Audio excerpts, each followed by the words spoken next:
Grabe ano? Nakita ba nyo? Pero ayaw ko na ipakita. Baka ma-copyright pa tayo. Wala naman ako doon. Tsaka hindi naman ako pupunta sa ganyan. Alam ba nyo yung birthday ni dating Pangulong Duterte na ngayon ay nakakulong dyan sa daig sa ICC? Naging politikang-politika, naging kampanya. Para ba describe yan kanya? Parang meeting di avance. Ayun. Parang naging political rally ang birthday ng dating Pangulo. Gamit na gamit si dating Pangulong Duterte na mga politician na gustong makabalik sa gobyerno o magkaroon ng posisyon sa gobyerno at sumali sa susunod na eleksyon. Yan sila ngayon. Yan ang aking description dyan.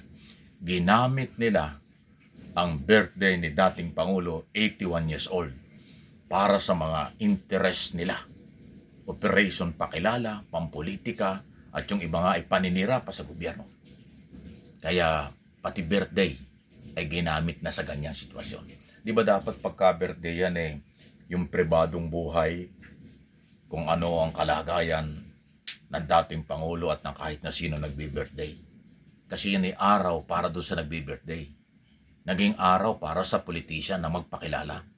Naging araw at pagkakataon para sa mga politiko anti-Marcos na bumanat sa gobyerno at ipakita nila ang kailang mga interes. Hindi lang pang-birthday yan. Hindi ako sa nakikialam, observation lang ito. Ginawang politika, ginamit ang dating Pangulo. Kayo namang mga Duterte supporters, tuwan-tuwa kayo. Akala nyo nandyan ang mga politiko, akala nyo nakikibirthday yan. Hindi. Operation pakilala yan. Para kung ano man ang kailang plano sa next election, ay kilala ninyo na, nagpakilala niya. Meron pang isang anggulo ako nakikita dyan. Nagsipsipa na kay Sara Duterte. Nagpapa-identify na sila'y maka-Duterte. Dahil si Sara Duterte ay nag-aambisyon na maging Pangulo ng bansa. Ambisyon pa lang. Marami nang sumisipsip. Marami na nagpapakilala. Pati yung birthday ng tatay nyo si Digong Duterte na nakakulong ngayon sa dahig ay ginamit pa.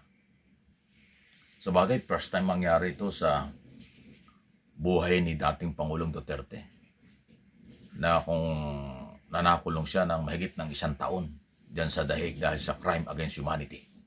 Okay? Pero kung inyong isa-isahin yung mga nagsalitado ng mga politiko, lahat ay may punto ng paninisi sa gobyerno. Wala na silang pakialam sa karapatan ng mga nagreklamo.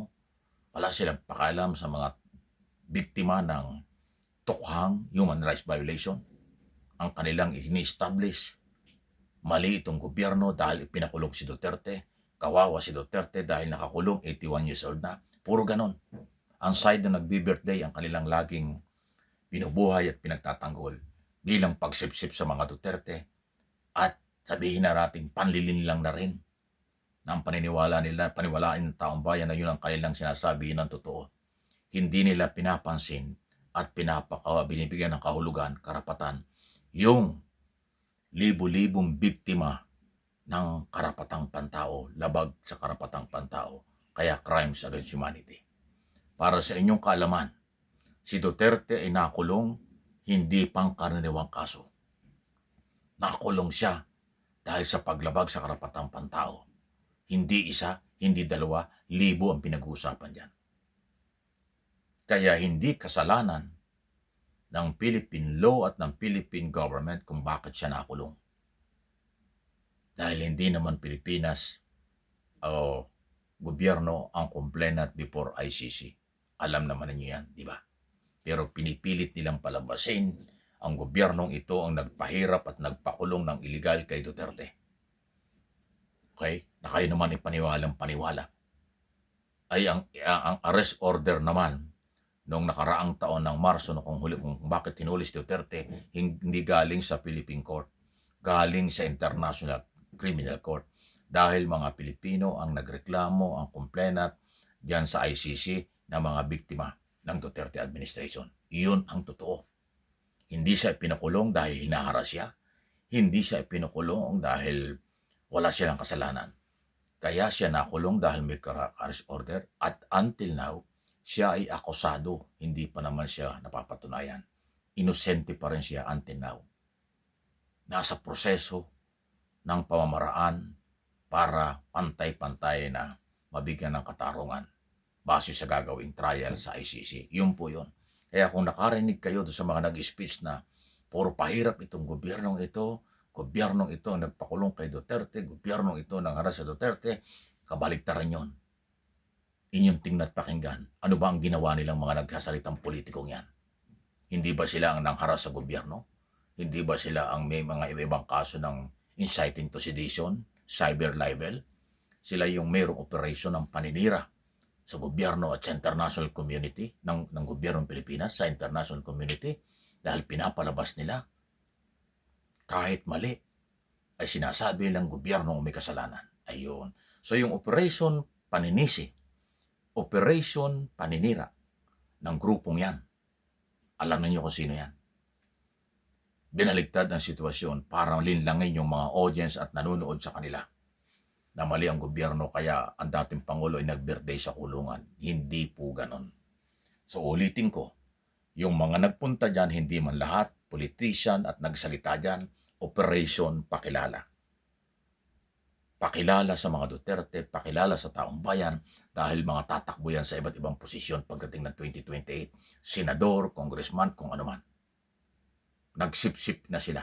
Ang feeling nila ay malakas si Duterte. Pero kung alam lang ng mamamayan, alam niyo kung ano yung totoong istorya, iba ang mangyayari doon. Kaya ako naniniwala Luzon, Visayas, Mindanao at sa buong mundo, kakampi man o hindi ng gobyerno ni Pangulong Marcos, sila'y dapat maliwanagan. Walang personalan sa pagkakakulong ni Duterte. Sinunod lang po yung mga batas sa korte, sa international dahil nagpunta ron ay Pilipinong biktimang humihingi ng katarungan. Hindi Philippine government. Mahina lang kasi itong Marcos administration sumagot. Ulitin ko. Mahina lang magpaliwanag, mahinang sumagot, pero binaliwala kahit siya pinipersonal ng mga Duterte at followers nila. Yun ang pagkakamali ng Marcos administration. Yung kanilang kabaitan, inabuso. At yung kabaitan yan, hindi nababagay sa mga Pilipinong makukulit, sa mga Pilipinong pasaway, sa mga Pilipinong personal at political interest ang galaw. Hindi ko nilalahat, pero ganun po yung aking opinion. Observation sa nangyayari. Umpisa pa lang yan, maliwala kayo. Tuwing magbi-birthday si Duterte, palaki ng palaki yan na kanilang gagamitin hanggang sa dumating ang eleksyon sa 2028. Pero wala namang makakapagsabi kung kailan siya makakabalik. At siya ba'y makakalaya pa o hindi. Hindi natin alam yon. Pag sinabi nila dyan, lalaya na, lalabas na, ay pambobola yon. Kasi si Duterte ay kontrolado ng ICC. At korte lang ho magde-decide kung kailan siya lalabas o hindi. Lalabas pa ba siya o hindi? Korte lang ho makakapag-decide doon. Hindi politikong Pilipino.